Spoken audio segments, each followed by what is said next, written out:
Parang nagpapagwapo lang. Okay? So, kailangan ganyan natin. Tapos, isang beses na siya. Okay? So, yun yung dapat natin gawin. So, hindi mo na kailangan yung dito. Kasi mayroong iba na bumubo ng pan, sinasama pa yung liig. Ginaganyan pa nila o sabi nila. So, hindi na siya kasama nila. So, sa mga babae, paano naman pag babae, mga bago? So, kung sa babae, halimbawa, asawa natin, gawa natin, ganyan, hilain niya, tapos mahaba yung buhok niya, ganyan. Okay, ito. Yung beses ko, isa lang. Isa lang din. So, ganyan din niya. Hila, tapos, tapos bago sa makina. Okay? So, mga asawa natin, gawa natin sa buhok. After nun, ay sa paa. Paano ba sa paa? Sorry, ang medyo sa ko eh. So, parang yung lang din. Parang ganito lang din. So, ganyan. Pwede natin ganyan, kahit ano. Gusto yan natin, ipasok natin dito. Okay? So, hanggang sa bukong. Okay? So, ganyan. So, 3 beses din. 3 beses. So, kailangan nabasahin na, tapos dito. Yung iba kasi tamad din. Kasi sabi ni Brother lagi, kahit, ilan? 3 beses. Sikapin niya 3 beses. Okay? Ganyan. 1. Tapos, balik. 2. Tapos, 3. Yan. Okay? 3 beses. Pwede rin ma. Hindi. 3 lang. Yan sa pa-shake, pwede, kung halimbawa, ito, diba kanan ang gamitin natin. So, pwede yung kamay natin na kanan ang gamitin pag-focus natin dito. O, Pwede na kaliwa ka niya. pwede kaliwa kanan. Pero kung ano, kaliwa na yung gamitin. Ganyan, kaliwa. Dito sa akin. So, ang kaliwa sa kanan, tapos itong Wala kanan. naman sinabi ko na. Basta, okay na yung start. Kasi lang yung kaliwa. Wala problem. May tanong ako. Kasi builder po kami. Okay. Yung sobrang oras na pag-building na rin, kasi maipin. Sa mga welder, ano talaga yung bawal mag-topic. Ang sa akin, pwede ba yung towel, mas bigay, mainit na tubig, tapos nagiging nila. Kasi Kung maligam-gam, maging kung maligam-gam, pwede yung gamitin yung maligam-gam. towel. Oo. Hindi yung tawid, yung maligam-gam. Pwede maligam-gam. Halimbawa, kasi bawat sa yung tubig na maliit siya, halimbawa, pwede maligam-gam gamitin. Kasi, kaya ino-office ko kasi yung kasama ko doon sa Pilipinas, ganun ang nangyari sa akin. Asma. Ganun gawin mo kung halimbawa, tubig ka siyempre. So, gawin mo, kuhaan tubig, tapos sa rin mo maingit, yung maligam-gam na siya, sakto yung gamit. Wala na problema na siya. Okay? So, sa medyas, may actually may mga kapupugin dito, yung mga maraan dito sa medyas. Okay? Sa medyas, so, may mga condition sa medyas, tinatawag na off o off-rate o no-rub. Paano ba? Kailangan kabilang sa mga condition na linis yung medyas, hindi galing sa nakaw at kailangan yung medyas natin mag-pass ng bukong. So, kailangan kailangan siya pwedeng punasan kapag nakahulog tayo ng sinuot natin. Okay, kapag pwede natin itong punasan kapag nakahulog tayo before natin suotin. Okay, so kapag tinanggal mo yan, ginanyan mo, natanggal na nga dito, sira na yun.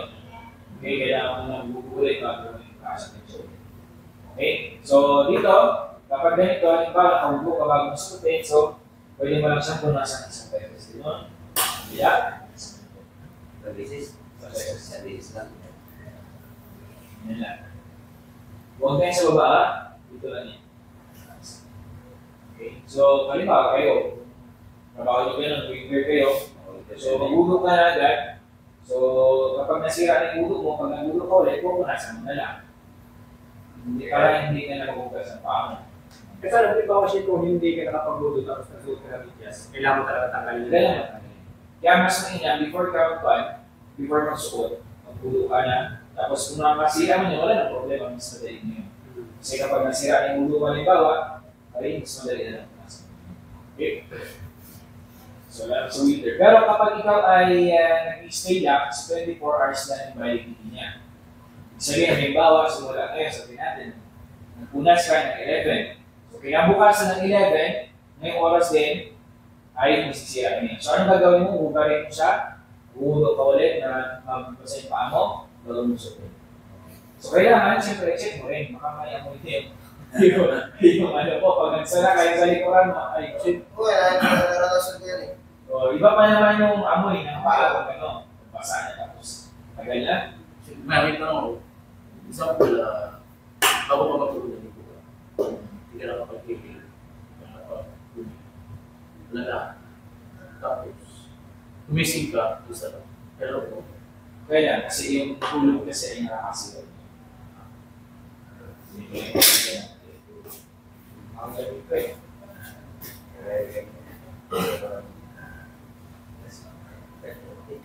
Gusto niyo matimpla doon, meron doon. ano yan, ice coffee.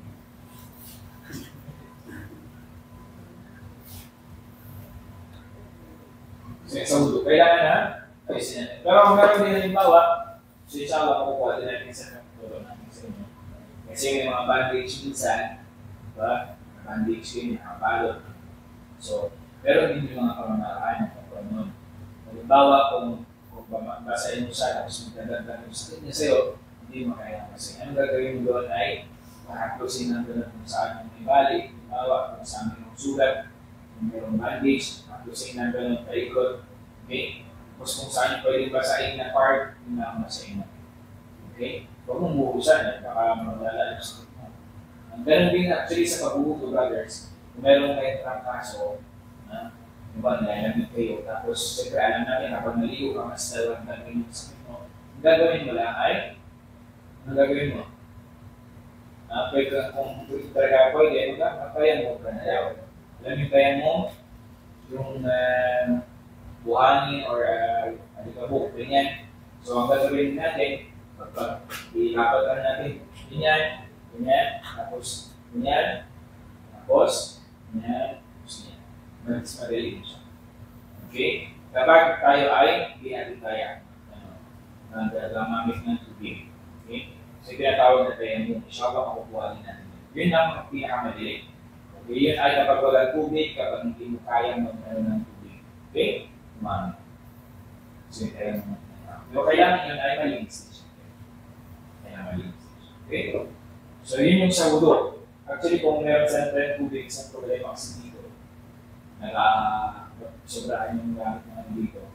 Pero dati ay ma-upload yan sa ano. Hindi ko mababaw lang yung utay nila. Kaya umamat ng tubig. Yan. Kaya sinasarado nila.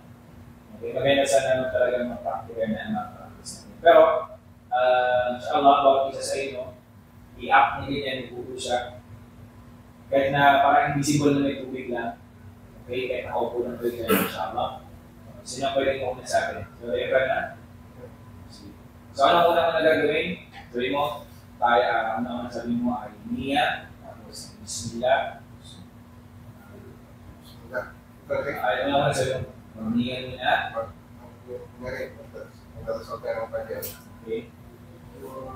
Intention natin talagang pagyan. Bismillah.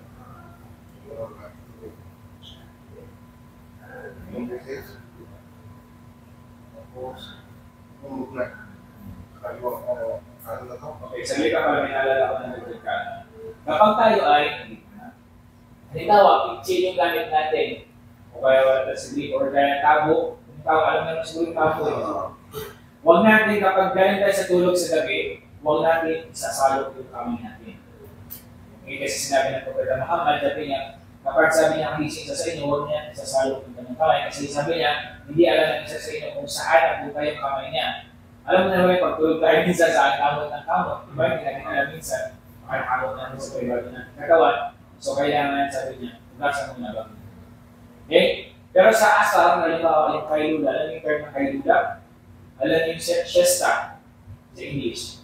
Siestas. Yung after ng duhur, sa pagitan ng duhur at asar. Yan yung tinatawag niya kailula. Narinig sa mga Arabis ng kailula. Yun yung parang tinatawag sa English na siestas. Yung maikli mga 50 minutes or 30 minutes na tulog. Okay? Actually, yung mga scholar, talagang pinapayuhan niya talaga sila, pinapayuhan tayo na matulog na yung oras. Bakit? Kasi yun ay nagbibigay na siya na mas active tayo. Lalo na sa amin, mga estudyante, kailangan talaga makatulog. Ako talaga, kahit 15 minutes kailangan ko matulog. Kasi sa gabi, hindi ako antukin. So, hindi na maka-review. Okay, so kailangan talaga makatulog ka at least 15 minutes. Okay? So, continue na sa deadline. So, So, magkano? Sa lahat ng bagay, yung mga natin, parang intention. Kasi, ang intention natin na sa lahat ng bagay, na bukas na yung tubig na hindi masyadong malakas, tama na. So, lalo mo tayo yung kamay. Bismillah para punta. Tapos, bumog sa kabila. Bumog. Tapos, mas kabila.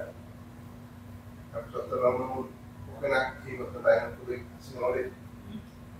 Singa. Tatlong singa na.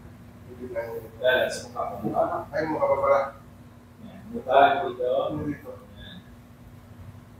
Tapos na. Tatlong tapos. Kamay na. Ingat. Hindi, ganyan ito. Ay, meron pa. Yan. Kaya, Tatlo din. kailangan mabasa ito ha. Tapos sa kapatid. Tapos ko. Kung Sa ulo, sa ulo. Kasi ulo pala. Yan. Balik. Isa para. Okay. Ayusin yung sa pagitan. Balik. Pasok mo yung ano. Yan. Balikan ko ulit. Yan. Yan. Kailangan pasok mo yung ano nito. Balikan mo. Yan. Itong beses. Tapos, mayroong dua dyan ha. Alam niyo ba yung dua? Madali yan sa ulo mo. Sige po. أشهد أن لا إله إلا الله أشهد أن لا إله إلا الله وحده لا شريك له وأشهد أن محمدا عبده ورسوله اللهم صل على وسلم Minal. من المتقين. So kung hindi pa sa ulit mo ay yung dua na ano na yun, kahit yung shahada yan. Asyhadu an la ilaha illallah wa asyhadu an la ilaha illallah wa asyhadu anna Muhammadan abduhu wa rasuluh. Okay na yun. Yun yung binigit nung kayo ay nag-shahada. Okay. So kailangan pa bang itaas yung kamay? Hindi na. Hindi na. Okay, hindi na kailangan itaas yung aking kamay. Okay? So ganun lang siya. Okay na? Sige, magiging mo. Asyhadu an la ilaha illallah. Hindi mo na. Wala mo. أشهد أن لا إله إلا الله وحده لا شريك له وأشهد أن محمدا رسول الله. So, hindi pa sa ulo, walang problema doon. Okay? Busy brother. Ano nga pangalan mo, brother? Aaron. Harun. O, ito na si Harun. Si Ebran, si Harun, si Yunus, si Ridwan. So, nakalimutan ko. Adil. Adil. Adil. Si Adil. Ano yung alam mo ibig sabihin ng Adil? Justice. Ayun, katarungan. Okay, sige. Ano muna gagawin natin? Pag-intention muna tayo. So, explanation natin.